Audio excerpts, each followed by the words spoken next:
So Sean, whenever you want, we can start.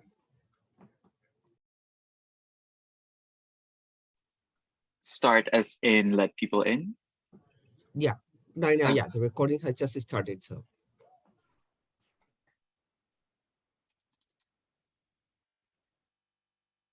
I think we can start. Okay, good morning everyone and welcome to the Conversations on Anti-Racism Week. Today's discussion is youth-led with a focus on the topic Zero Racism, Zero Oppression. My name is Sonia Sahota. I'm a grade 10 student in Burnaby and I'm thrilled to have the opportunity to support this event. We will be introducing our discussion for today's event shortly, but first I will acknowledge the land we are on. We would like to acknowledge that the creators of this event are located on the Musqueam, Squamish, Tsleil-Waututh, Katzie, Semiahmoo, and Kwantlen nations, speakers of Henkiminum, Halkomelem, and Squamish languages. This land that we live, educate ourselves, work, and create on is unceded, meaning it was never legally handed over to us or to the Canadian government. We believe it is so important to acknowledge land so that we can show respect to those it belongs to, and so that we can reconcile with everyone who has been hurt in the process of colonization. The consequences of colonialism continue to affect First Nations to this day. That is why we are acknowledging the Indigenous land we are all on today. Haichka, thank you in Squamish. I'm going to pause here and take a moment to see who is in the room with us today. I invite you to please use the chat to share with us where you are from, where you are joining us from today. Feel free to include details about the place from which you are calling in and or your organizational affiliation. If you feel comfortable doing so, and then Ajla, if you would like to take it over from here in a few minutes. Yeah, sure. Let's just give people maybe a few minutes to come in and join us, and then we can start. Thank you for the beautiful land acknowledgement.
Okay, I see people are starting to come in.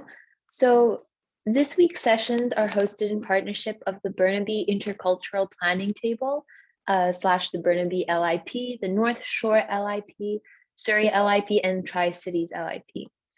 We do our work with service providers, including settlement service organizations, municipal entities, RCMP, provincial ministries, educational institutions, and community organizations to build on local services to enhance engagement, planning, and coordination in newcomer settlement and integration to make Burnaby and other cities the most welcoming and inclusive community. So welcome everyone. We are glad to see each and every one of you who have come to join us from all over the Lower Mainland. Today's youth organized event will be with the goal of shedding light on different experiences individuals have had with discrimination and or racism, and the feelings that they had with being different in their communities, but also how to deal with such incidents and the emotions that come with them. Furthermore, this event is meant to promote and create safe environments where everyone feels welcomed and can express themselves through their own diverse ways. We hope that this event will be a positive experience for everyone and will encourage us all to continue striving towards having safe, diverse communities. Now, I would like to introduce our moderator for today, Yara Yunus. Yara is a project manager at the SFU Radius Refugee Livelihood Lab, where she works with migrant and refugee communities to advance systems, change, and equitable access to opportunities. As a young Palestinian refugee and settler, Yara is continuously contemplating and unlearning colonial narratives while considering the meaning of statelessness and how systems of power shape refugee experiences. Wonderful work. The chat monitor for today is Tabitha Da Costa from the Tri-Cities LIP. We are also joined by Karina Nilsson, sorry about that, who is our graphic recorder. Yara, on to you. Thank you so much, Ayla, and thank you, Sonia, for the beautiful introduction and for that land acknowledgement. I am so happy to be here, and I am so excited to be joined by 4 amazing youth speakers today. And the first speaker for today is Ravi Grewal. Ravi is a student who is currently completing a Bachelor of Social Work. Ravi's parents immigrated from Punjab to Canada in the 1980s, where they raised 4 children. Ravi's career goals are to be in a helping profession, that is, to become a social worker and firefighter in the city of Surrey. He hopes to use knowledge of anti-racism to promote progressive social change and be an ally to equity-deserving groups. I will hand it over to Ravi to say a few words. Thank you for the introduction. So my name is Ravi, and I've been invited here by our partners to talk a little bit about my experiences with racism. So what I'd like to talk about today is my experiences with what I like to call subtle racism. So when I moved to Surrey quite recently, but I grew up in Richmond, central Richmond, and I spent my whole life there. And growing up in central Richmond, I feel like I've always felt out of place. For those of you who are unfamiliar with the demographics of central Richmond, the predominant demographic where I grew up was Chinese. So looking the way I look, having the name I have, I always felt out of place, being brown-skinned and South Asian. I was a minority wherever I went, whether it's school, the grocery store, the gym, anywhere. So the types of racism I experienced growing up in Richmond is what I like to call subtle racism. So it's different from kind of the overt and outlandish racism that other people might experience, where it's things like racial slurs or visible forms of racism. And that's kind of changed throughout the course of my life. So in elementary school, it could be something as small as kids telling me that they can't be around me because their parents told them not to associate with me. And then as I grew up in middle school, it's small things like being on the bus or SkyTrain and sitting down and having people move away from you. And then as I began to kind of grow up and mature and really understand the world around me, it really became more apparent to me that, Richmond isn't the way that people think it is. There's a lot of racism that goes on because it's more subtle. You don't really notice it as much. As I kind of grew up and began to mature, there would be times where, we're at a restaurant where me and my friends would be, and, we'd be asked to leave, or we'd be mistaken for another group of South Asian boys who may have been disruptive a couple nights ago. So there's things like this that happen. And when I say subtle racism, the subtleness is that the person who is being racist doesn't have the same accountability. So they're not taking accountability for it.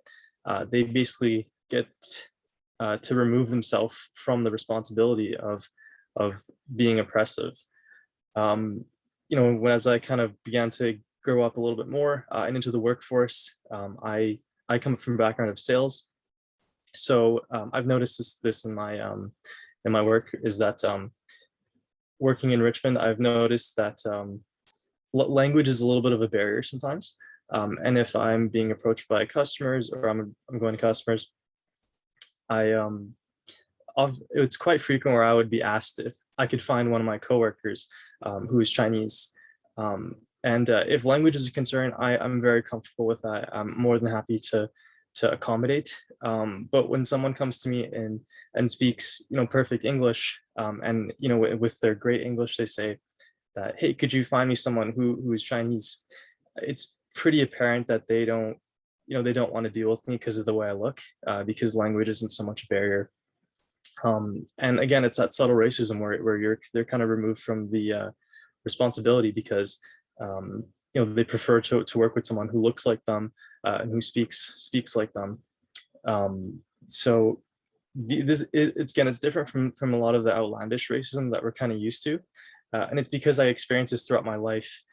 I began to think that, well, I kind of became accustomed to thinking like, oh, well, it's just the way that it is. Like, that's just the way Richmond is, this way it is.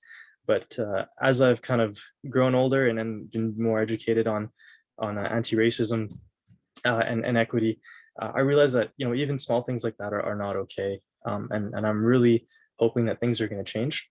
And to sort of end my small speech here, I just want to say that I am hopeful for the future. In the past 5 to 7 years, I've seen so much progress and so much change. And I'm very fortunate that, I'm part of a generation that's going to make a change. I think that a lot of our life is encompassed with negativity.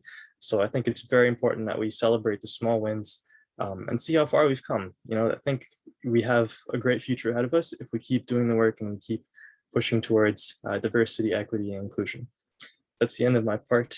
Thank you.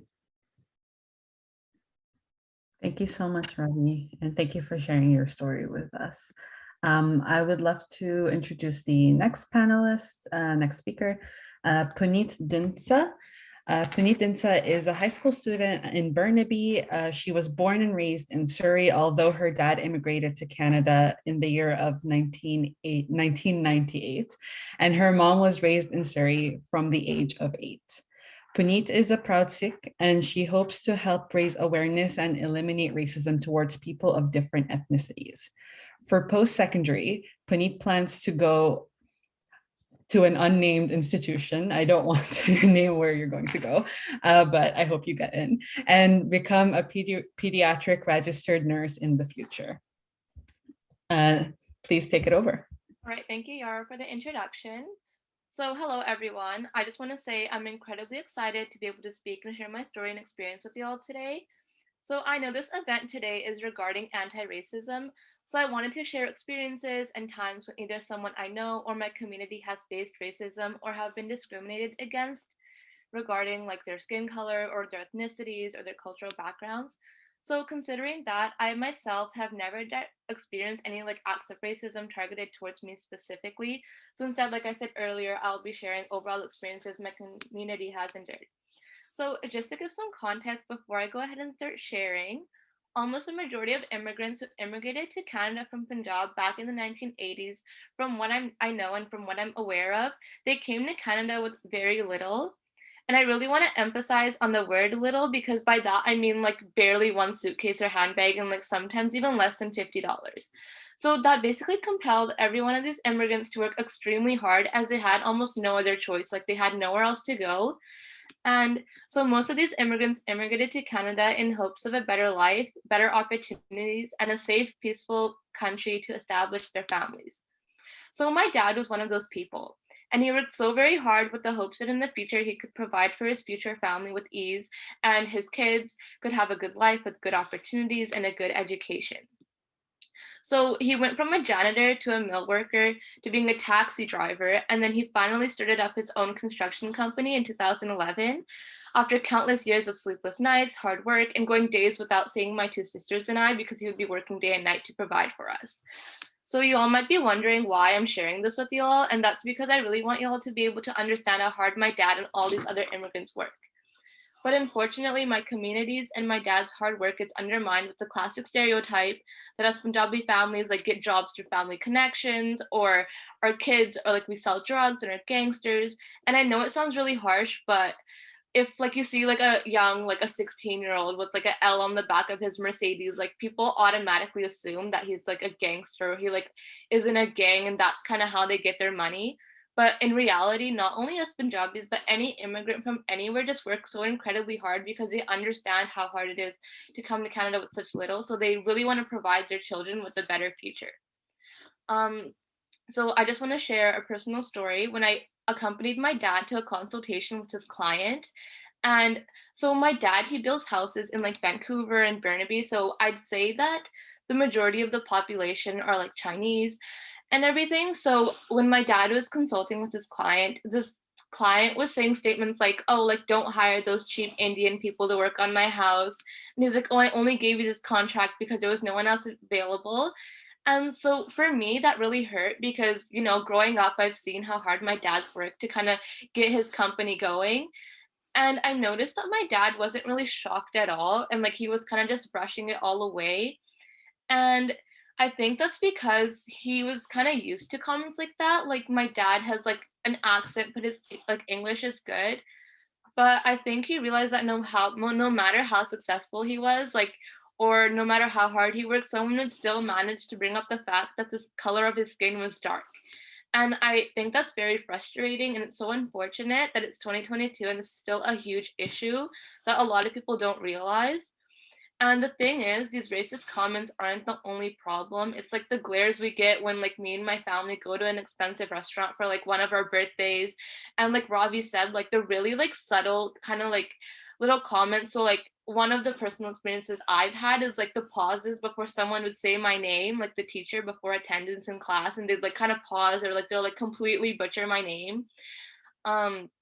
So I think I wish we had a solid issue to this problem, but sadly the most we can all do to help end this problem for good is to see people for who they are, not for the color of their skin, like where they happen to be from or what religion they practice. At the end of the day, we all are human despite our differences, and hopefully we can hold more events like this and have more of these open conversations to really communicate this message. Thank you all for listening to what I have to say, and I'll let Yara, I believe, introduce the next speaker. Thank you so much, Puneet. I would love to introduce Halal Ahmed, who is our next speaker. Halal Ahmed is a student in Surrey. She's a newcomer to Canada and has only lived here for a year now. Welcome. Her family immigrated here from Egypt in the hopes of a better education for their children.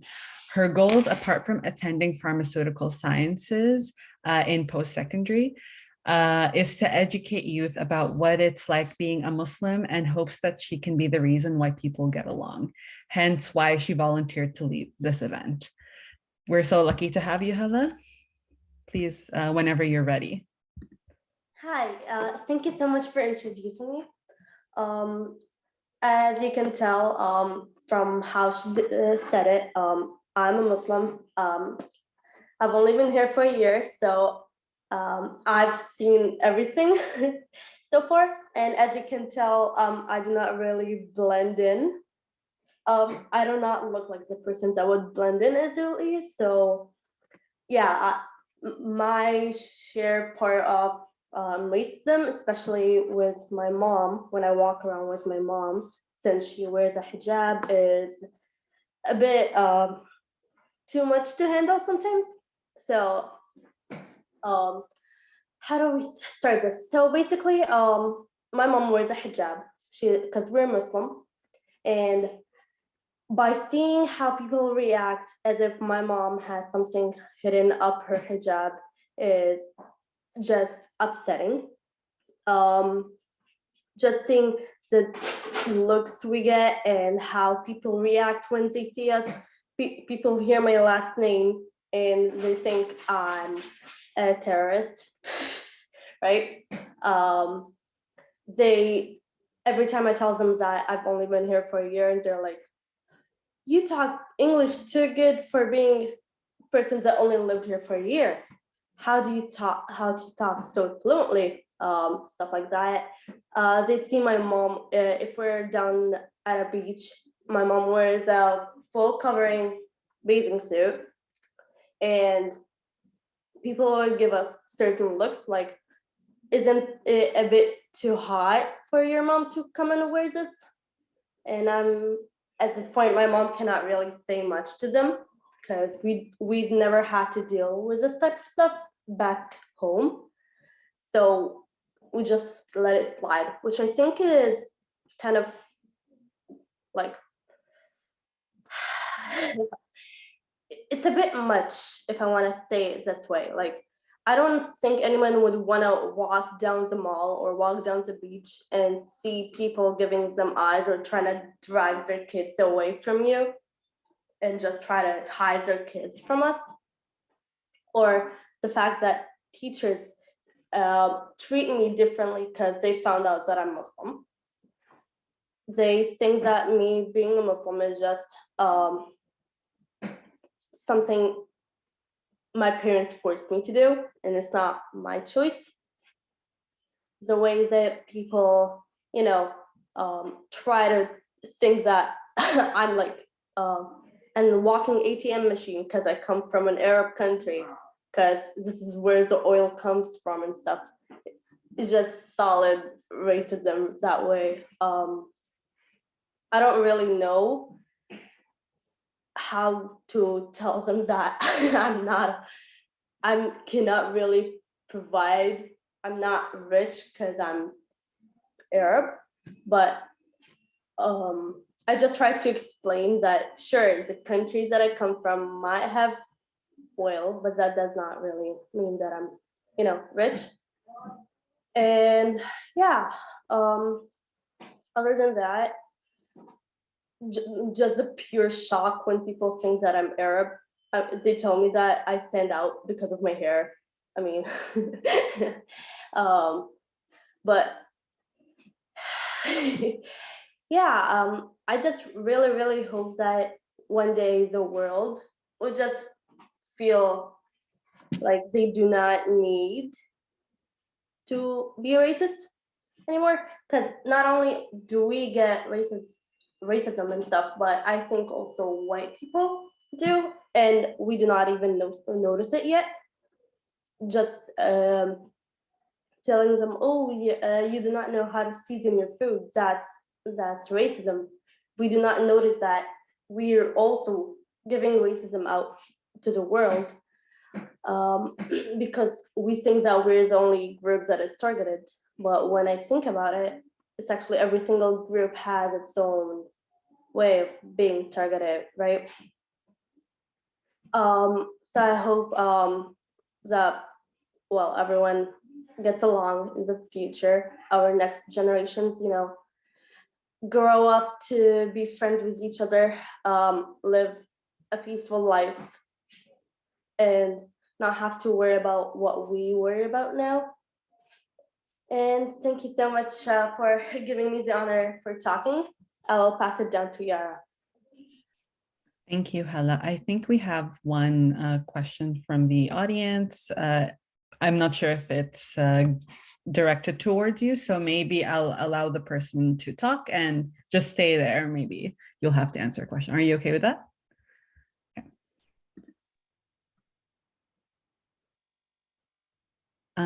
So Rahwa, if you have a question, feel free to unmute and ask.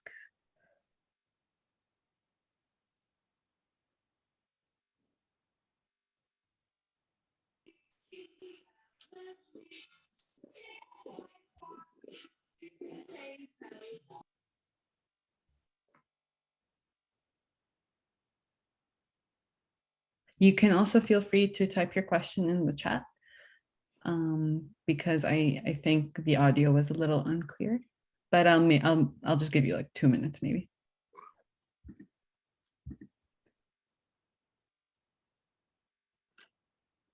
Okay, I'm not sure, maybe there's like some technical difficulties, so we'll just keep going and we'll have plenty of time for questions too. Okay, I'm just gonna keep going. Thank you so much, Hala. And your hair is amazing, so don't worry, don't let anyone bring you down. Sorry? Sorry to interrupt you. There is Rawa has his hand up. I know. I gave Rahwa a few minutes to talk, yeah, but I think there might be some technical issues there. Yeah. So I would love to invite Rahwa to type the question or the comment in the chat. Okay, I'll go ahead and introduce the next speaker, the final speaker for today. And that person is Jasleen Saini. Jasleen is a high school student, and Jasleen immigrated to Canada in 2017 along with her family. She is the co-lead of the Surrey Youth Newcomer Council and co-president of her school tutoring club. She hopes to attend university in the fall to study biomedical physiology. Welcome, Justine. Hi, everyone. Thank you, Yara, for the introduction. I'm very glad to be here today. I hope you guys can hear me. And yeah, so for me, one of the most common experiences I've had with racism have been in school and with other peers.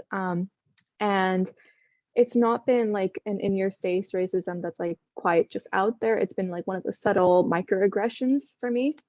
And usually I'll have somebody ask me, oh, like, where are you from? And so on. And I'll say, oh, yeah, I'm from India and I just moved here. And they'll be pretty shocked and they'll say, oh, you don't have an accent. And initially, I remember when I was very new here, I'd hear that pretty often and I would be like, oh, you know, sounds like a compliment. It's super nice thing to say. Okay, yeah. And I take it pretty positively. But, you know, as time has gone on and I've, you know, learned so much more about racism and racial microaggressions, I've realized that when people say that to me, it's because they expect Indian people, and not even Indian people, I'll just say all immigrants in general, to have an accent or have other, like, you know, because we have these stereotypes associated just to immigrants as a whole. And I think this stereotype has just been so deeply integrated into our society, and it's just been so institutionalized because most of the time it's been brown people saying this to me. And most of them, you know, their families have moved here as well. Most of them, maybe they've been born here, but their parents have moved here, right? And so it's just been institutionalized within our communities as well.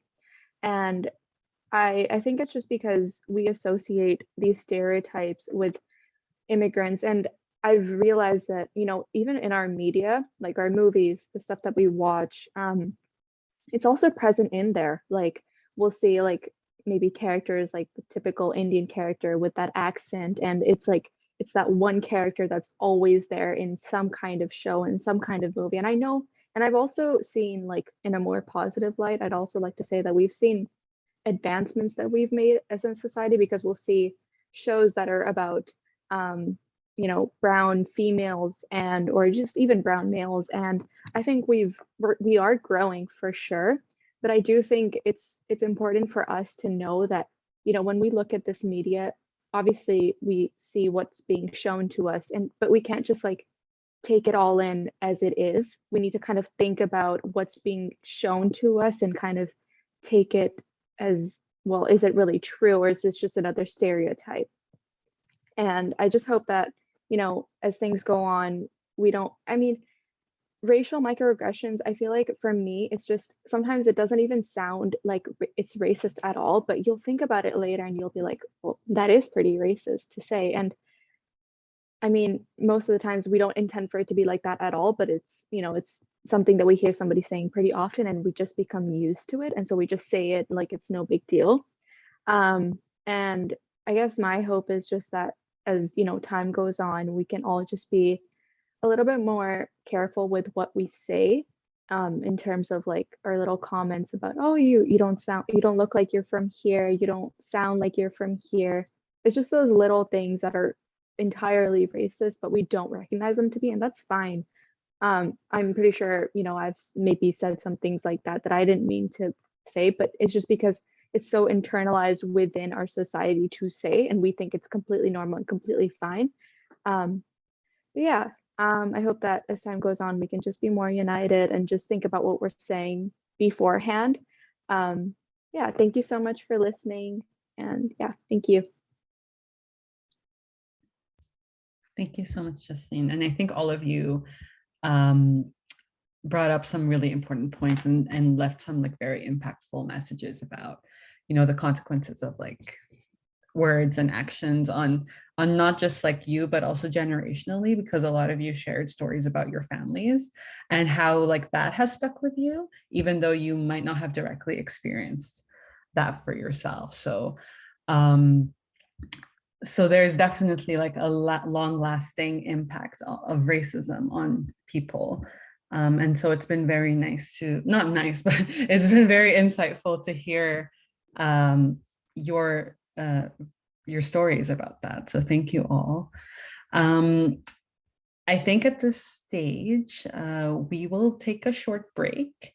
And once we're back, we will open up the floor for some questions and some discussions from the audience, and just if you want to ask one of the speakers something. So we'll just take about 10 minutes. And so everyone can come back at 11:40, and yeah, we'll keep going from there. Thank you.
Okay, we should all be making our way back, and welcome back everyone in our audience today.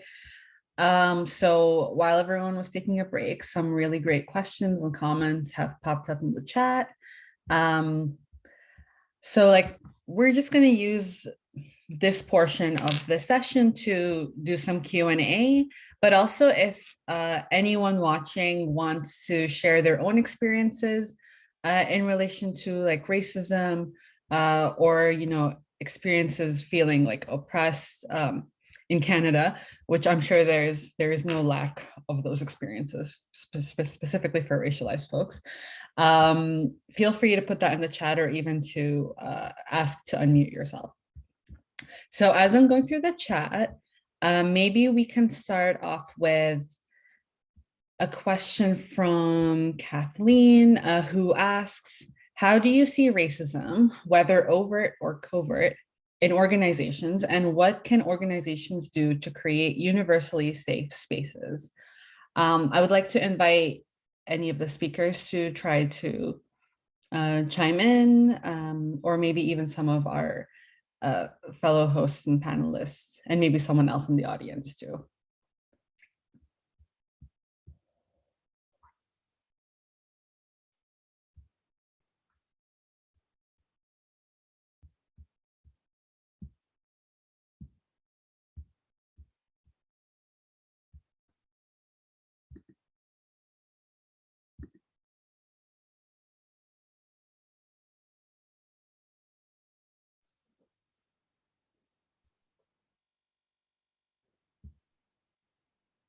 Okay, so since no one's speaking up, I might speak up myself.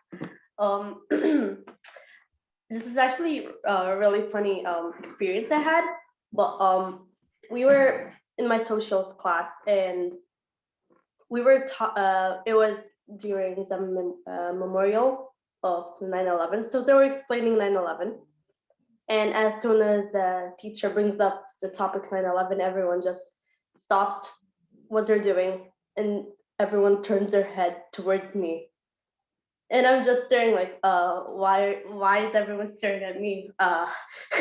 It's not my parents that did this attack, okay? It's not me.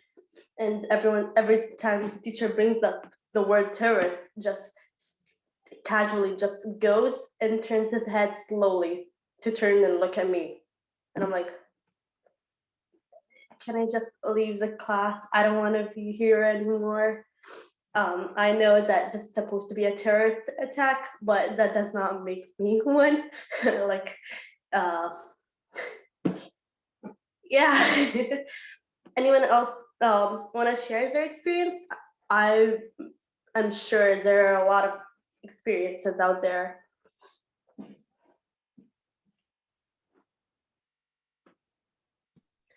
I'm sorry you had to experience that. Hello. Like, no one should have to go through that. Yeah, I'm sure there are a lot of experiences out there. And in relation to this question, I feel like maybe I can also just chime in a little bit. I work in an organization that actively tries to be anti-racist in its core values and in its hiring and principles. But you know, it's not a perfect process for anybody, and even as individuals, it's a journey for everyone. But I think the biggest thing is if you are going to hire people from diverse backgrounds and with diverse abilities and faiths and just all of the diversity, inclusion, and equity and justice that we all talk about, you need to ensure that there are mechanisms in place and policies in place that will protect people at the same time. And often that's the component that is missing, because if the culture from within is not actively worked on, then what is said on the outside lacks very little meaning and value, in my opinion. And so, yeah, we see a lot of talk about being anti-racist, but not so much in terms of the inner work and the difficult conversations and the discomfort that we need to sit with to actually tackle these problems. to ensure that it's unacceptable to say that someone is a terrorist in the classroom just because you feel that you have the privilege and safety to do so to someone else. But that's my take on that. And this can be a much larger discussion as well. Yeah, but a place to start is to let the folks who are directly impacted by this lead the way, and you kind of follow with their experiences, not the other way around. Yeah, and I see Clay in the comments is reflecting back on their experiences as a child coming here from the Philippines. So I think this is really resonating with a lot of people here too. So it's really, it's nice to see that this can be a space for everyone to just kind of sit with or reflect on what they've experienced. I'll move on to the next question, if that's okay. This attendee is almost new to Canada, and as they understand it, telling people that they don't have an accent can have a racist implication. I'm not entirely clear on the question, but if anyone wants to talk about the implications of like having an accent or not having an accent, maybe. I can speak on that. From what I can understand, I think they're trying to ask if like saying that is like kind of gives off like a bad impression. But I feel like when you say to someone that like, oh, like you don't have an accent, it kind of like categorizes that every like immigrant or anyone that like not like from Canada has an accent. So like for you to say that just like, oh, like you don't have an accent kind of shows that they feel like everyone else has an accent. So it kind of categorizes. So I feel like even if you have like good intentions of saying that, like it kind of isn't the nicest thing to say. If that answers the question, I'm not too sure. But from what I could understand, I said it, so. Thank you, Puneet. I think that does answer the question. And if the person who asked the question wants to follow up, they can put something in the chat. I think Ravi also wants to say something. Feel free. Actually, this is actually from Kathleen's question. I just thought of an answer now. I hope it's not too late to go back. So back to, Kathleen's question, if it's okay for me. The second part of the question is what can organizations do to create universally safe spaces? In my opinion, I don't think that you can really guarantee that a space is going to be universally safe 100% of the time. I don't think there's a corner of our entire world where you can go where you won't be judged by the way you look. So I think that instead the effort should be put on, if you do experience racism, if you do experience any form of oppression, that you know that you're going to be backed up 100%. One of kind of the main values in like social work, for example, is showing unconditional positive regard. And that is that if you're a manager, if you're a leader, making sure that your employees know that if anything racist happens, that they can come to you and that you will back them up 110% of the time. I feel like that's a lot more valuable, practical, and doable than to guarantee that, like, hey, this space that it's impossible for any racist things to happen, because things will happen. Things will happen. Maybe someone new comes in, maybe someone misspoke, or they said the wrong thing. But making sure that you're always going to back up everybody who's in the organization and make them feel valued. I think that's valuable. Really well put. Thank you, Ravi. Minab, one second. I think Minab wants to say something. Let me, or do you not? Wait, I'll just allow you to talk. Can you hear me, Yara? Yes. Hi, Minab. Awesome. Yeah. Hi, Yara. How are you? I just had a thought. That was an awesome point that Ravi made just now, and I really well, I don't have much to add on that really, but I really think like you said, if there is support, it's kind of, it seems impossible to me that you can make something safe 100%, but knowing that there's support always will make you open and sort of ready to point things out when things don't sit right with you, and you're able to go to your superiors or whoever is supporting you in the institution to point out things when things are not right. But I just was thinking about the accent thing, that sometimes people might think that it's a compliment, and it seems like what they're saying is, oh, you know, it's as if, you know, you're better than someone that has an accent, which is not really the case. And everyone should be treated the same, whether or not they have an accent. It seems like that's sort of my understanding of the whole issue. That people think it's a compliment, but it's not really. It's kind of saying it's oh, you're not a part of this group. Like someone said earlier, you're being categorized as something other, even though you are an immigrant as well. But yeah, that's my 2 cents on that. Thank you. Thank you so much, Manab. And yeah, you're so right. I mean, obviously I have the privilege of talking the way I do, even though I am an Arab, I'm Palestinian. But that's like a consequence of, you know, colonial education and going through like the English schooling system and being considered more intelligent because I speak English well. But we all know that's not a sign of intelligence, so don't believe it. Okay, I'll move on to the next question. Miriam's question is, we're working on improving the language we use in surveys. The clients are youth ages 12 to 24. We want to stop the use of the term visible minority. We were thinking of using racialized instead. So what are your opinions, or do you have any suggestions of terms that are more appropriate? And Dorothy, I do see your hand raised, but maybe let's just open the floor for this question and hold that thought for a second.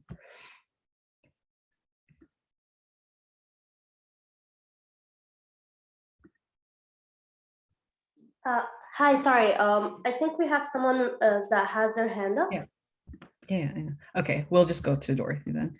1 second.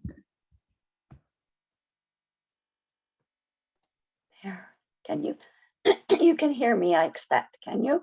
Yeah. Yes. Now, this isn't in reference to that question that was just raised. I had a comment. My family consist of lovely people from India, okay? And one of my nephews, very early, he learned how to defend himself. Now, this sounds so stupid. This was several years ago. He was asked, "Oh, where are you from?" And he said, "Mexico." That was how he learned to defend himself. It just seemed more acceptable, and they accepted it. It seemed more acceptable than for him to be able to tell his real birth. And it's just, that's the saddest thing on earth. I was shocked because I was there when it happened. It was many years ago, but I couldn't believe what I was hearing. So anyways, I'm sorry. All I can say is, because I'm part of that other group of people, how sorry I am. How, forgive us if you can, because you're in a bad position and I don't know how to help except just try to be who I know I can be, and that is to be a sister to all of my brothers and sisters here. I love you people. Thank you. Thank you so much, Dorothy. I think we all accept the words that you just said. So thank you. Okay, I just want to go back to that question from Miriam. Yeah, so is there a term that is, you know, like a bit better than visible minority? Do you think racialized is a more appropriate term, or do you have any suggestions? I think Miriam, you want to say something? Yeah, I think in a lot of conversations that we've been having at the community level and otherwise too, we talk about trying to say things like those that have been oppressed, or those that have traditionally been labeled as minorities.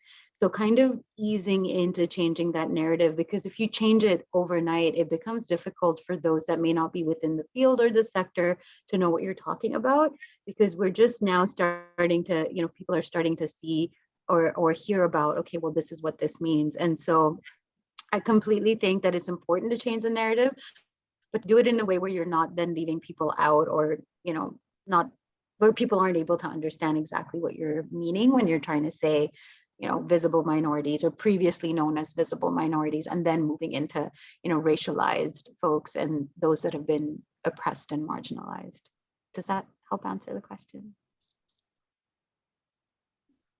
Yeah, thank you, Maria. Does anyone have anything to add to that?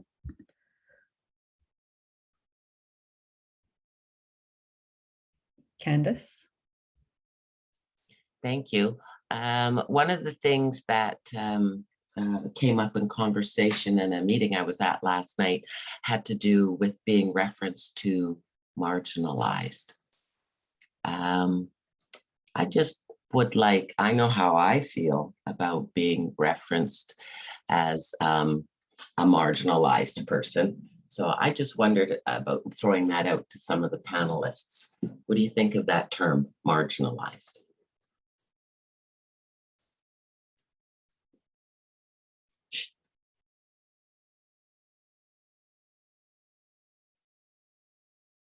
Well, I could comment on what I meant by it.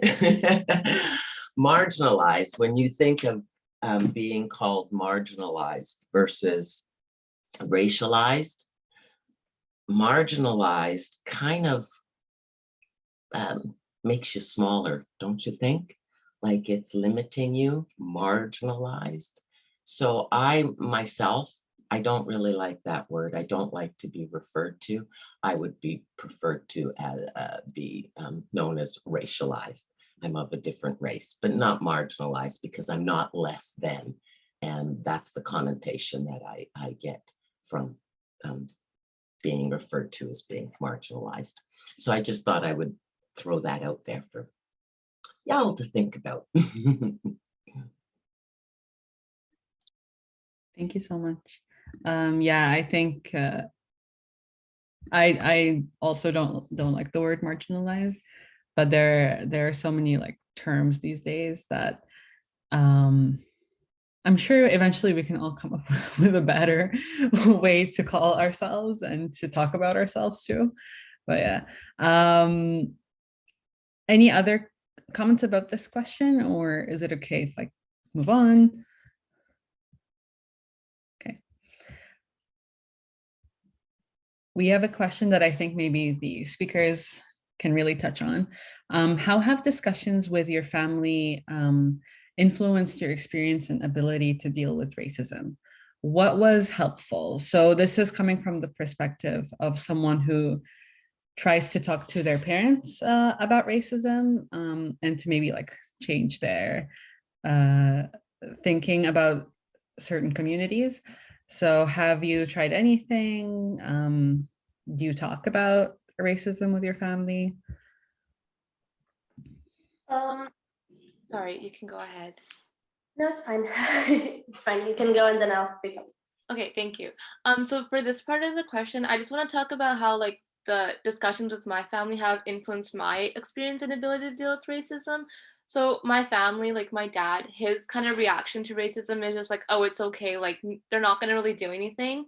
So that's kind of influenced me to like speak up on it. Like if I'm out with somebody and they'll say something to my dad, or like they'll be like, oh, can you like be more clear? Like, can you like talk proper English or something? Like I will speak up and I'll be like, hey, like that is not okay to say. But if I wasn't there, my dad would kind of be like, oh, like I'm sorry, like he'll like back off. So I think personally it's caused me to be very vocal about how I feel about like these types of comments.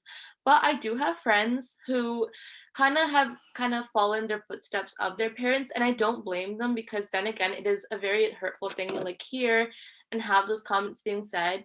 But yeah, I was out with a friend once, and they're actually really new to Canada. They were a exchange student, and someone had made a comment towards them, and they kind of like backed off, really similar to my dad. So I feel like it really does change like how, like, I know she was telling me because we had a whole discussion after, and she's like, yeah, like my parents were like, oh, if anyone says anything to you there, like just don't say anything back. So I think it really does affect like how the discussions go with your parents, because you, like, the way you react kind of follows back from how the discussion happened with your parents. Like for me, I'm very vocal because I didn't like the way my dad reacted, because I feel like it's not okay and I feel like he should have reacted. But for her, she was like, okay, it works for my parents, so it might as well work for me. So I think it does play a big role.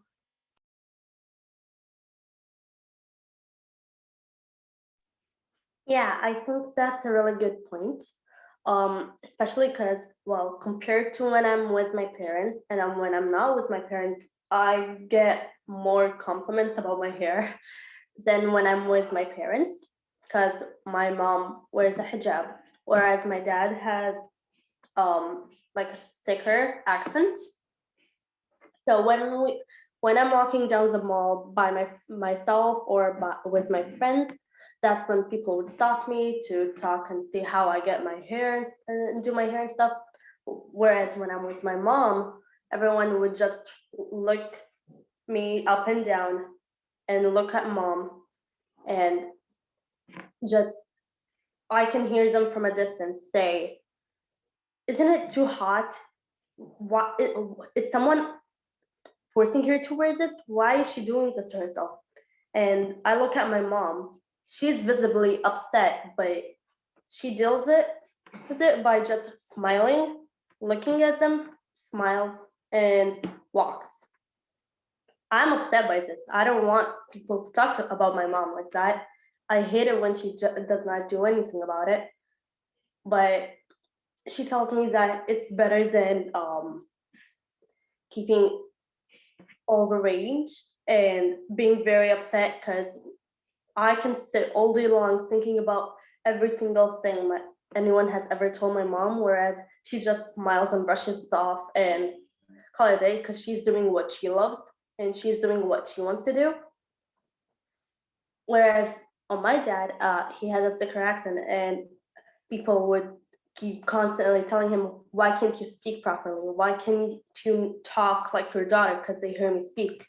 And my dad just looks at me and tells me to speak to them because he does not want to deal with them anymore. And that's when I become a bit aggressive. That's when whenever they tell me to speak for my dad, I just don't speak, and I let them deal with my dad so that they do not talk like that to him towards him again. I think it's really upsetting, because why? Like, why do you think that when they do something, or if they have an accent, like, I think it's because they probably learned the language and not because they just grew up with it. My dad's first language is Arabic, which is very different from English. So him learning it is, well, that's an achievement, but there is, right? And hearing people shaming him for having an accent is just weird. Like, he learned this language. You just grew up with it. You get what I'm saying? But yeah. Is there anyone else who wants to share their experience? Any other speaker? I just saw Michelle's comment on the chat. So she asked if we do you feel that by speaking up for yourselves or your parents appreciate what you have done? And do you feel that your parents over time will also feel safe to speak up for themselves? In my situation, I feel like my dad really does appreciate what I do for him and like when I do stand up. And I think he has gotten better for speaking up with himself. My dad has worked really hard for his company. So now when he'll get clients and like when he's like talking to the inspectors for inspections, like and they'll like say like, oh, can you be more clear? Like he will say like, oh, I'm sorry, but like, I'm working on it. And so like he has started to speak up for himself. And I think it is really helpful for him to have like me and my sisters to stand up for him. And I think it does make a really big difference. Isla wanted to say something and then Ravi can follow. Yeah, I just wanted to kind of add on to what Hala was saying, and experiencing how her mom, keeps a smile on when she experiences this. And I think Hala touched on a lot of emotions that come with incidents like that, with being like called out and seen for something you're not. And I think it's a struggle whether to act like to react to those things or not, because if you react, right, there's a lot of emotions coming on and there's that anger that might come out of it. And I think why a lot of people, even myself, sometimes we choose not to react is because we fear that we're gonna become what people assume about us, right? Because if a person like me reacts, they're just gonna say, well, she's angry, she's a terrorist, so I think sometimes it's easier to walk away because you're just gonna give people what they want, even though I'm not saying that's the right thing to do, but I definitely feel what Hala was saying, and it's hard not to react, but it's also hard to keep yourself in check and, know who you are and not let people influence that.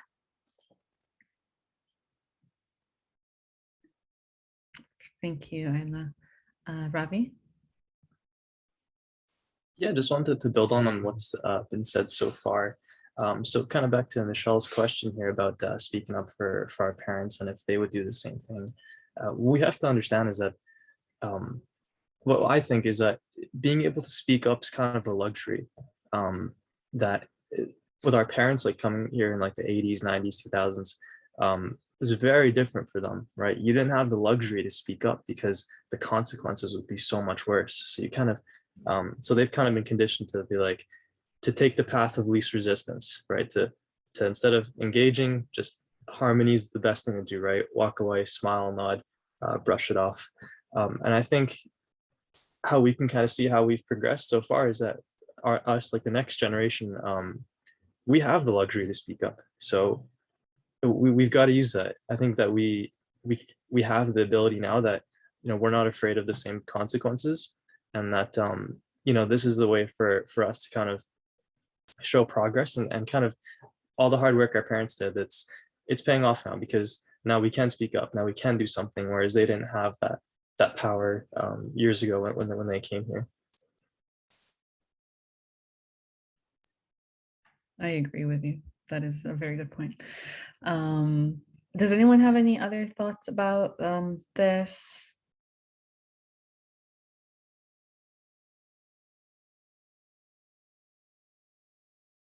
Okay. There is another question from Candace about whether there's really enough anti-racism training in schools. So since a lot of you are in school, are your schools doing anything when it comes to anti-racism or even just like raising awareness about it? Yeah.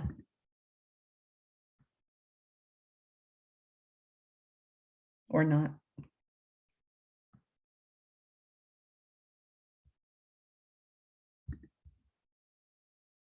That would be a problem, wouldn't it? It seems like it's a resounding no. But there you go. I hope that answers your question, Ken. Oh yeah, thank you. Okay. Lily also wanted to share the experience. Lily would be talking to someone and they immediately stop speaking to them and start speaking with their boyfriend who is white and identifies as male instead. And of course that makes Lily very angry and having to deal with this all the time. That's, yeah, I'm really sorry you also have to deal with that. And I can imagine that it's hard to keep your cool in those situations. I personally don't have tips on how you can keep your cool, but I think what Hala and Isla touched on in the previous question about, just kind of knowing who you are and sometimes walking away and not engaging can probably be the best thing, even though it's really hard. But Lily, did you want to add anything to what I'm saying?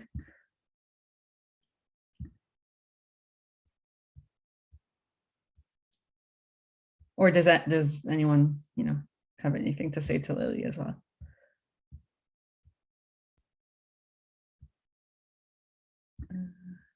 Dorothy's hand is raised. Dorothy, you can just unmute yourself. Here I am again. My experience in a different situation was I work in a field, or did work in a field, where we support people with disabilities.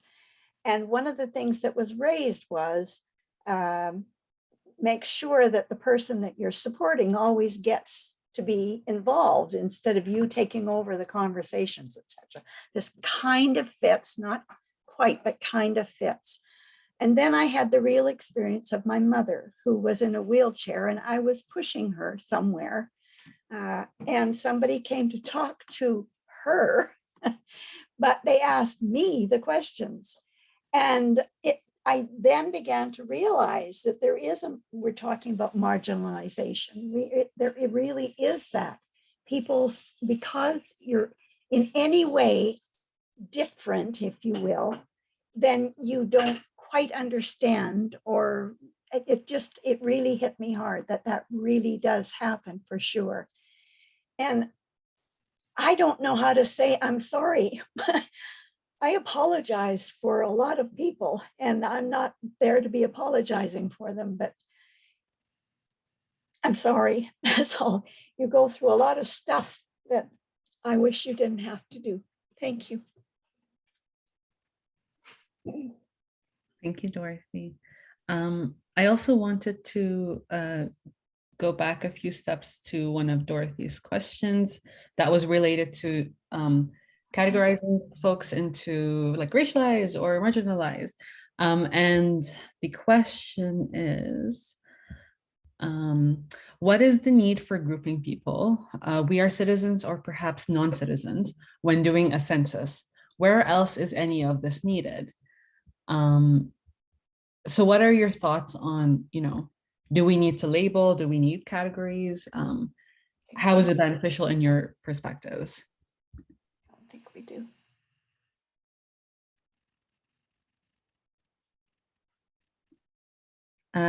Jasleen, maybe first. Hi, yeah, I think I know it can be like negative in a sense because it's like dividing us and not really considering us as like just people and just human beings. But I also see how it's beneficial because if we think about it, and I'm saying this not just for Canada, but for anywhere, our governments are not entirely like fair. Like our systems, the things that we have in place, not everything works in complete like it's not completely fair to every single person that's involved. And I think that's where classification comes in use because we're able to navigate and see in terms of like the polls that we do and everything that we like use race for and like those classifications, we're able to see where the issues are and we're able to pinpoint those certain problems. And I think that's where it's important or it's beneficial in that sense. But I do also see how it can be negative because we're, again, classifying people based off of race, which is what we don't want to do. But I also see the benefits of it at the same time.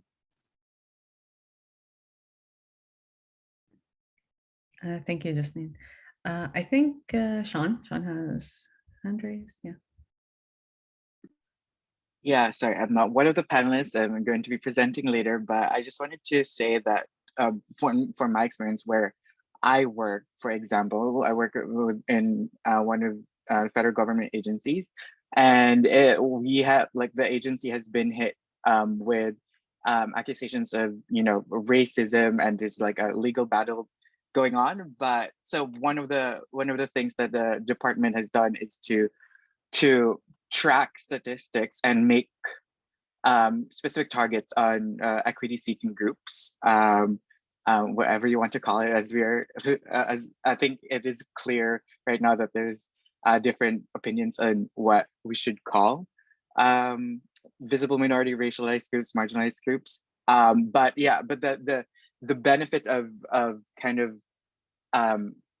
grouping and identifying visible minorities is that we are now able to, as visible minority employees of the department, we're now able to go back to the department and say, okay, this is the progress that you've done so far, and which is great. And this is kind of speaking to the question earlier about diversity and inclusion, which is great with regards to diversity. We are now a diverse kind of employee group in the department, but in terms of inclusion and comparing that data with, for example, just employees, and comparing the data, the entire population or entire employees with just the management data. And if you look at the people who hold the management positions or the decision makers in the department, they're still very much, white and male and, heterosexual, and all the kind of like the dominant groups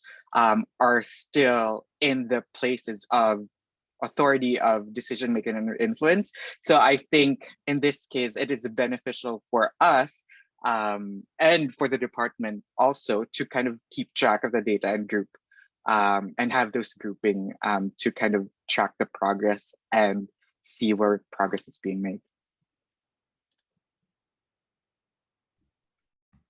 Thanks, Sean, for that insight. Anyone else have thoughts to share on this question? Mariam?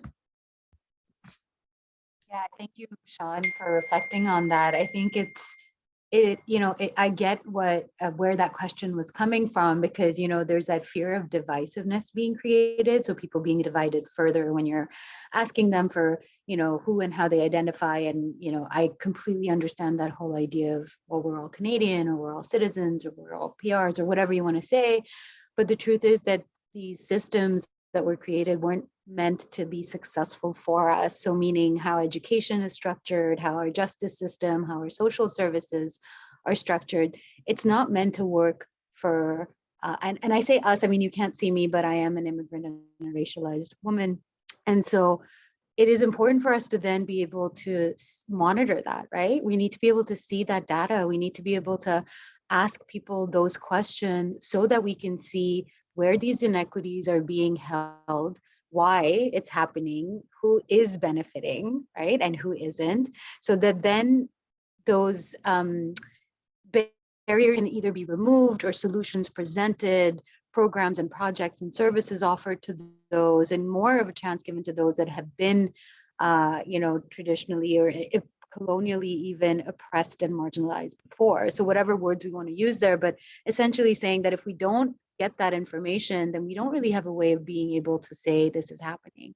And a good example of that is how people always are saying that there's no racism in Canada, right? You hear that a lot. The data doesn't show it. If you look at Statistics Canada, BC Hate Crimes Unit, any of the reports that are put out online, it's not there. The numbers don't show, and the numbers don't show not because it doesn't happen, but because it's not being collected in the way that it should be collected, in the way that people would feel safe reporting that stuff from happening. So I do understand where that question comes from, but there's a difference between then saying let's divide ourselves up into these little boxes and create further division between us, as opposed to saying we need to have this information there so that we can then reflect back on that and say, what can we do better next time, and what can we do better from now on? Thank you. Thank you, Mariam. Any other comments about this? Okay, we have time for just a few more questions. We might not get to every question, so apologies if you've already sent one, but I'll just move on to the next one. And so this question asks, if someone is truly curious about specific cultural ways or cultural things, for example, the symbolic meaning of the hijab, is there a way to open that conversation without coming off as racist or seeming racist? So I guess this is not specifically a question about the hijab, only the hijab, but just generally, like, if someone wants to learn about something from you that's related to your culture, or to something in your appearance. Do you have ways you prefer people to approach that conversation?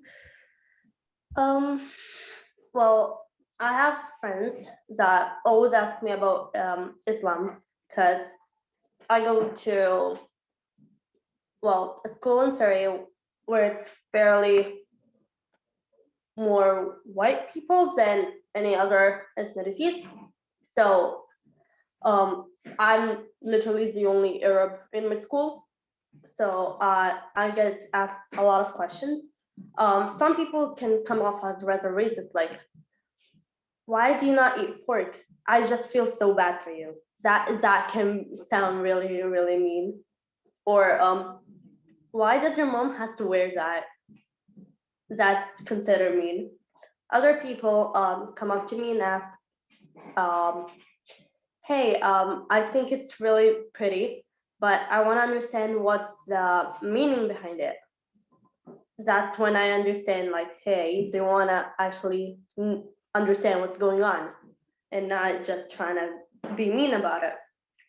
Or another questions I get asked, like, why do you not eat pork? Like, is there a good meaning behind it, or it's just a preference? That's when I actually would want to answer their questions, because I know they're not trying to be mean about it. But if it does sound kind of mean, I just walk away. I don't even try to answer at this point. So how do you get people wanting to touch your hair? I would be standing at my locker and people would touch my hair. I don't even know them and they can touch my hair without even asking. I'm inside the bus because I take the bus to school, and I'm sitting, I have my headphones on, and out of nowhere I feel someone just massaging my hair. That's when I freak out, like, why is someone I do not know touching my hair? Or even creepier, I'd be sitting and someone just, a middle-aged man comes out of nowhere and tells me, your hair smells good, what do you use? That's when I'm like, I'm getting off at the next stop. I'm not dealing with this. I'll walk all the way to my school, but I'm not dealing with these people. Go ahead, Ayla. I'm so sorry that's happened to you on several occasions. I hope you'd never have to experience that again. Great points you made. I think it's also simply the tone. You can usually tell people's intentions, but also a simple thing as stating your intentions, like, hey, I'm curious about this. Do you mind if I ask you a few questions, right? And then that clears your intentions right away. And I think then you can have like a really beneficial and open conversation with people. And through those conversations is when we can begin to like understand others as well.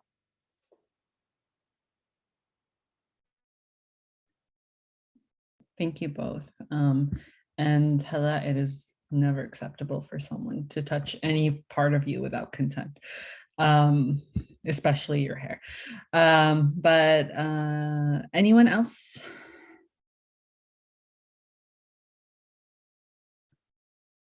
No.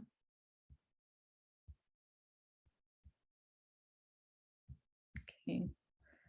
I think then we can keep going.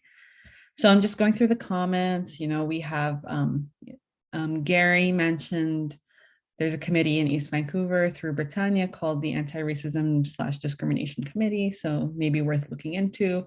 Other folks just shared, their own experiences of being in school, and their classmates would do the Egyptian dance and ask constantly if they lived in a pyramid when they lived in Egypt. Or as Hella said, they would ask if you have a camel. I also got asked that a lot. So yeah, everyone asks if I'm rich and if I have a Lamborghini because I'm Arab, which I wish, but no. Someone said that Candace shared in a previous meeting, I guess, that there's a need to move away from being not racist to a place of being anti-racist, which I agree with. They are two very different things. Okay, more sharing of experiences. Zahra asked if classifying the world to developed and developing countries has a racist basis. So maybe a way to reframe this question for you is whether you have personally been treated differently because you are considered that, like, because it's considered that you come from a developing part of the world. And now that you're in a developed part of the world, you are kind of, you've reached some sort of achievement in your life. So that maybe that's a different way to think about the question. But I don't know, do you have any thoughts about this question, about this labeling? Does it make you feel any kind of way? Coming from Egypt, people think that I got my phone here because apparently we do not have phones in Egypt. I try to explain that, well, we're developed, you know, we do not live in the pyramids like they think we do. But it's just the fact that they're like, no, you're lying to us. You're just trying to make it look like Egypt is a better place than here. Or this is actually a funny one. People, a friend of mine, well, friend now, but back then was not, came up to me and asked me, how did you guys drink water? Do you guys have water? Is that thing, or do you guys have like water shipped from America or something? And I just stare at this guy like, oh, what do you mean? What do you mean? He's like, so I'm guessing that it's either you guys are drinking from a whatever pond, or you guys have water shipped from America. And I'm just like, no, we have the Nile River, which is the longest river, right? And we can drink from that. Or one of my favorite ones, or one of my favorite like comments I get is, how did you hear about the internet if you lived in Egypt for so long? I don't know. How did you hear about Egypt without the internet? I don't know. So it's just those little things. Like, I know that they do not really educate people about other countries as much here, but it's just the fact that they think I go to school in a camel, or I just have, you know, just plastic bag of water because I cannot afford water or something. Or they think that I used to wear some, what did they call it? They think that we wear whatever Cleopatra used to wear, which I think is, it's something. They have their own way of thinking here. And whenever I try to tell them that, no, it's not how you think it is, they're like, no, you're lying to us. This is definitely not real. So yeah.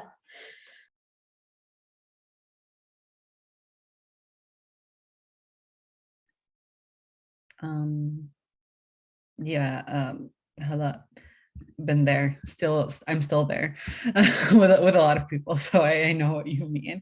Does anyone else have anything to add?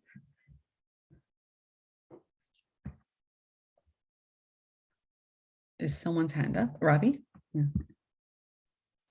just a small comment in the with regard to the question of labeling countries as developed or undeveloped. The way that I kind of see that is that those of us who live in developed countries, so Commonwealth countries, Canada, US, UK, and so on, the way that I can kind of think about it is like our plates are full with food. Like we have enough to eat. The problems and the things in everyday lives that we experience are so different from people who are in other countries where there's mass famines, mass genocides. You know, they have to deal with things like war, you know, like what's going on in Ukraine right now, like airstrikes or in bomb shelters. So I think that when we talk about developed and undeveloped countries, it's just a way of providing perspective of recognizing our privilege and realizing that because we're in a developed country, we do have a responsibility to help other people who are in like way worse circumstances than us, even though we have our own problems, and I'm not minimizing those problems. It's just a way for comparison. That's kind of the way that I see it. Thanks for your insight. Okay, anyone else? I think we have time for maybe 2 more questions, depending on the conversation. Someone is asking, how should they react if their kids face racism in school? Yeah, how would you like to, how would you like to be supported when you experience racism in school? I answered that in the chat. I'm not sure if they got to read it. I think me and Dorothy answered to that question. So if you don't mind just repeating, saying it. Yeah, no problem. So I was just saying, like, there's many ways to approach this, but I feel like the best thing to do is to be honest and kind of not like filter like the seriousness of it. And I think let them know that during their life they will meet people who unfortunately will like say or do things to discriminate against them. And I think giving them healthy ways to deal with that. So I would recommend like doing some research on your own and like finding out healthy ways to deal with racism. And I think Dorothy was talking about like talking with the school and teachers, and I would highly recommend that just so they know like what is going on. And if next time they do happen to see that happening in person, they could like kind of interfere and that whole thing for good. Thank you. And yes, I saw Dorothy's comment about that too. But does anyone else have anything to add in addition to those things?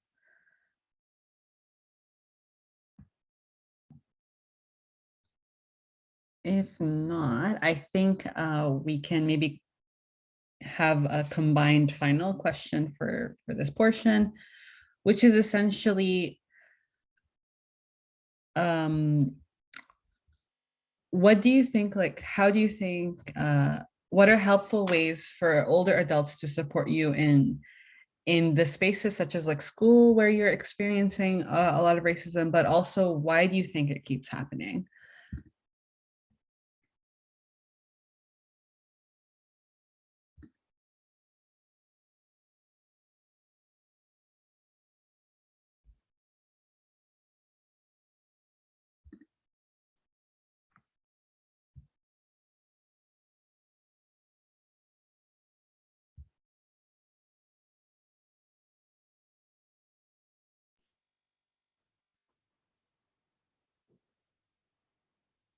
We also don't have to answer it if you don't want to share.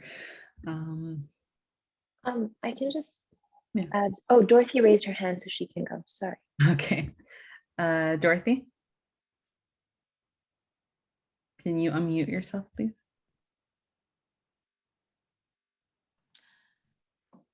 I think the beauty that's in our cultures, I think we need to celebrate together. We need to share the loveliness of one another's beginnings and backgrounds. This is what this wonderful country can be all about, is a combined, just a beautiful place to be when we can love and learn from each other. I think we need to share what we have with each other and celebrate. That's what I feel about it. Thank you, Dorothy. Isla, did you still want to say something? Thank you, Dorothy. I agree with what you just said. Also, in terms of support, I think it's creating an environment where youth feel comfortable, in schools, going up to adults and sharing their experiences when something does happen, and to know that they will get the support that they need, and that it's not just a phrase that like people aren't just saying that they don't tolerate these things, but that there's actual repercussions to these incidents. I just wanted to add on to the last question there. about how we can react if kids face racism in school systems. I think parents often fight to advocate for their children, but just bringing awareness to whatever is going on in the school, I think that's like the first step you can take, because if people leading our schools are in non-minority positions, they're not going to bring awareness to these things because they're not experiencing them themselves. So I think that you need to kind of take the initiative to, you know,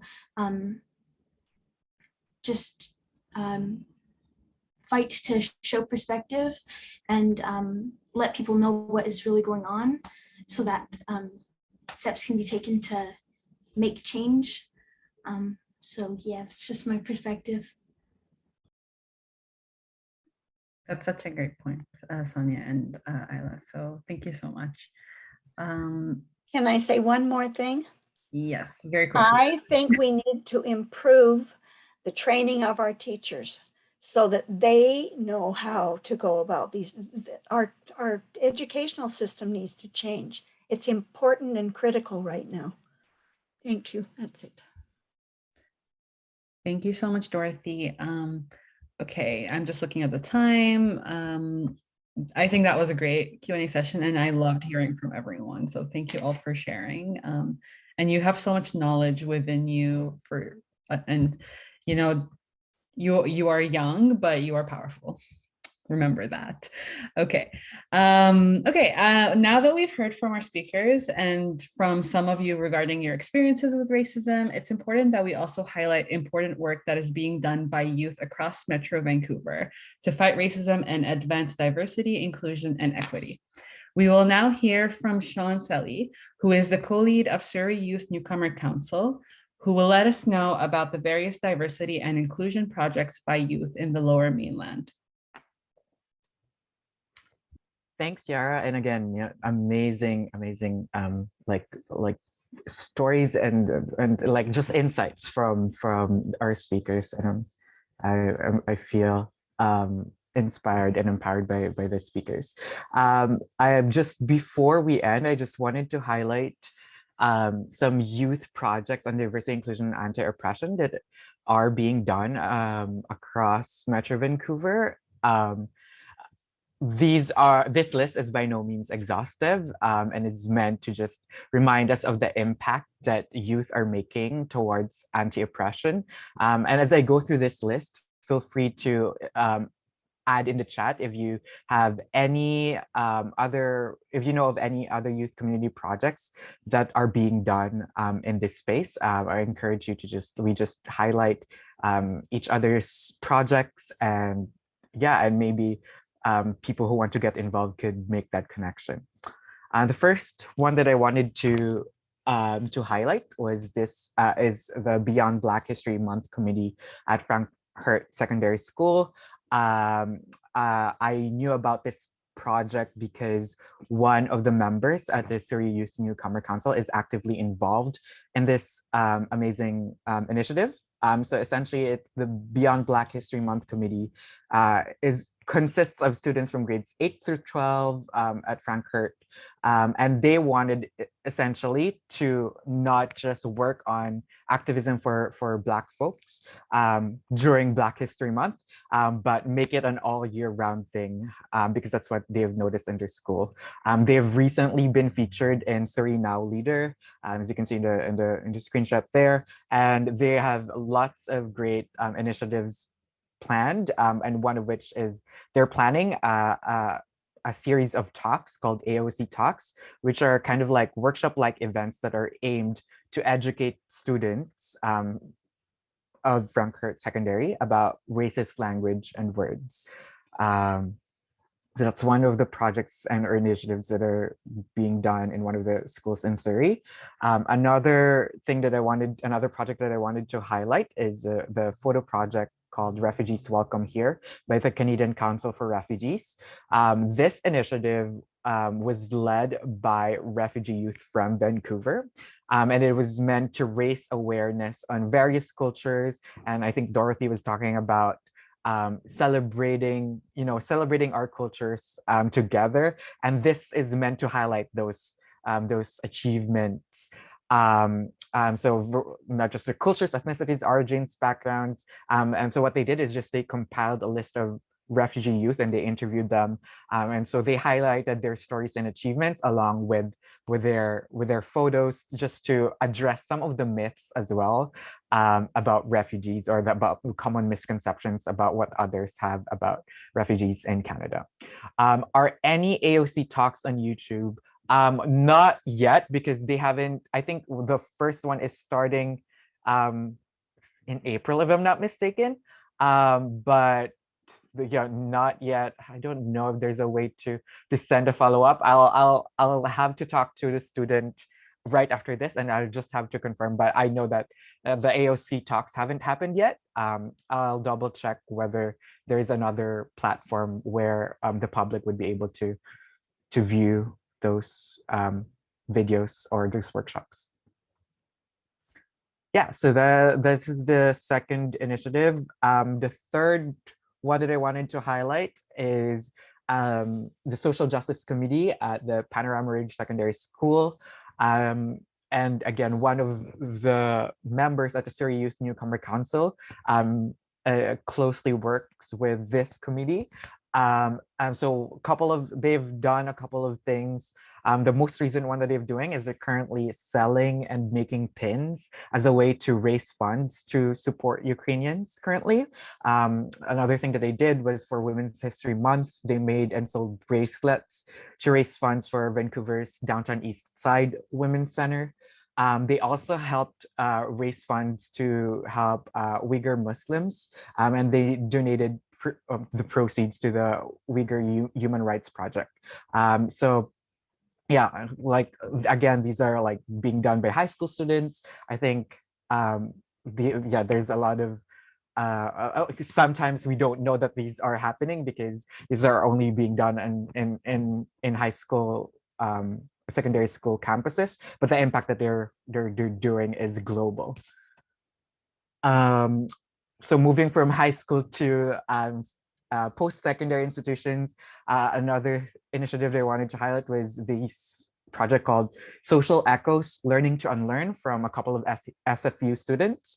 So what they did is they utilized colors and quadrants of the Indigenous Medicine Wheel to raise awareness on Truth and Reconciliation Commission's 94 calls to action. So what they did was they set up different tables, different poster boards, as you can see on the picture, that had different themes and colors. So for example, the yellow board on the picture shows pictures and names of missing and murdered Indigenous women and girls. And so that was the purpose of their kind of week-long booth there, and they highlighted the TRC Call to Action 41, which is specifically about Indigenous women and girls. And now we're going global a bit, but this is for an initiative by the Lviv and Kiev Global Shapers Hub. So Global Shapers Hubs are made of young individuals aged 18 to 27, so at the other end of the youth spectrum, but they're all over the world. And members from the Lviv and Kiev, Ukraine, created a resource list of how foreigners can help during these times, donation links, ways to volunteer, and all that. And this is something that they had to do, and because they wanted to, they were being asked by different people on how to help. And I'm sure there's other projects and initiatives there that, again, this is just like 5 projects that I listed, but feel free, like I said, to list any of the projects that you think should bear learning about in the chat, if you know of any others. And yeah, those are the 5 ones that I wanted to highlight for today. And like I said, this list is by no means exhaustive. And I wanted to highlight that as a reminder for everyone here that the youth folks are doing a great job, and the impact that they're doing is not just local but global as well. Yeah, I'm going to end there. I'm gonna pass it back to Yara. Thank you so much, Sean. I didn't know about most of these, so I'm gonna go look them all up. Thank you, that's so great. Just a reminder that a $25 gift card will be given to one attendee. The draw will be done after the event, and we'll reach out to you if you win. So that's something to look forward to, I guess. And then we will move on to our closing remarks. And so I'd like to invite Sonia and Isla back to make some final comments. Up to you who goes first, maybe. But yeah, thank you, everybody. Yeah. If it's okay with you, I'll just share my takeaways. So I just wanted to say thank you, everyone, for sharing all of your diverse experiences. And because everyone was able to open up and share your experiences, we now have the opportunity to advance as a community. So everyone, for the most part, participating here wants to evolve, and discussions like this one allow us to do so as a community. So some of the things we discussed, how to be an anti-racist in an organization, dealing with fake compliments, I suppose, and using terms like racialized, marginalized, and what terms we would prefer to be referred to. How families' experiences with racism affect us and our experiences.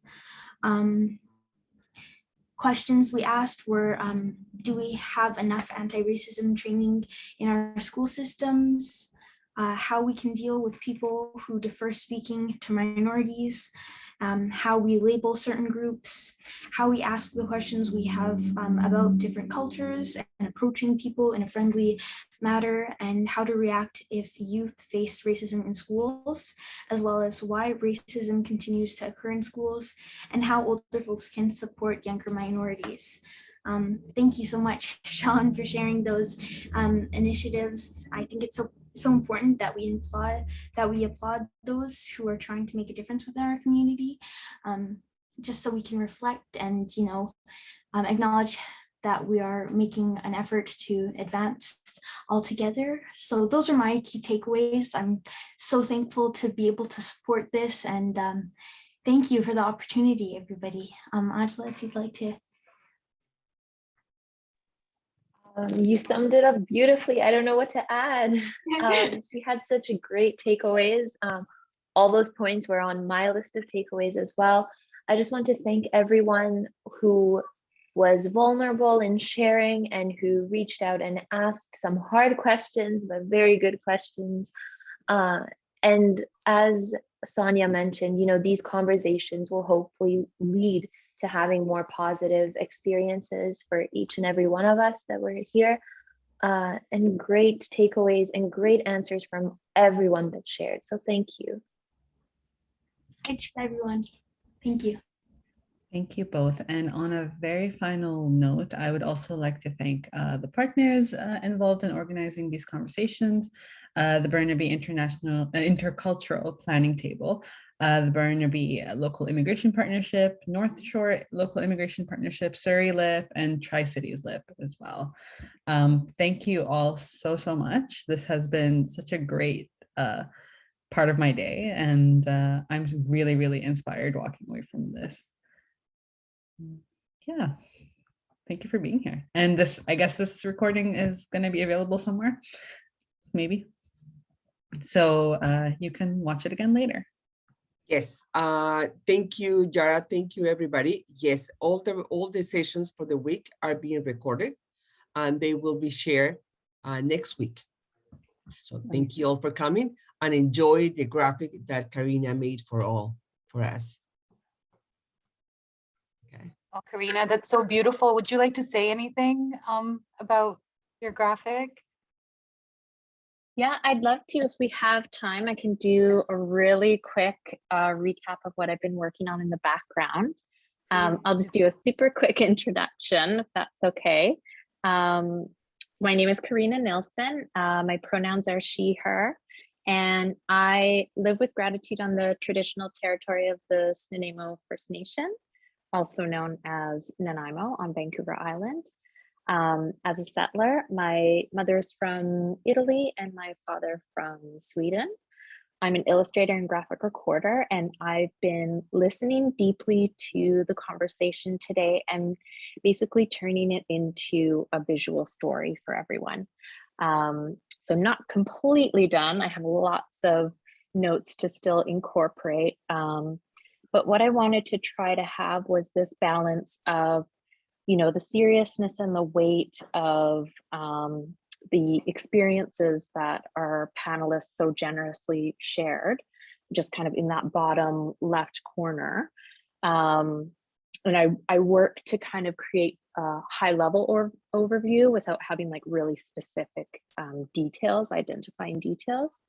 And then I had these two figures in the right hand portion that I'm still working on, but I was thinking about all of these things that can lift them up. So there was talk about, you know, creating a safe space, knowing there's support when there are racist experiences happening, whether that's at school, in the workplace, from different organizations, having a culture from within that is anti-racist. And then I'm just starting to build out these amazing youth organized initiatives across Metro Vancouver on the bottom. So I have lots of things that I'll still visualize. And then once this is complete, everyone that's been here today will get a copy of it. So thank you so much. It's been really exciting to be here and just listening to the rich conversation and stories of everyone. Thank you. Thank you, everybody. Have a good rest of the day. Thank you, Karina. Thanks, everyone.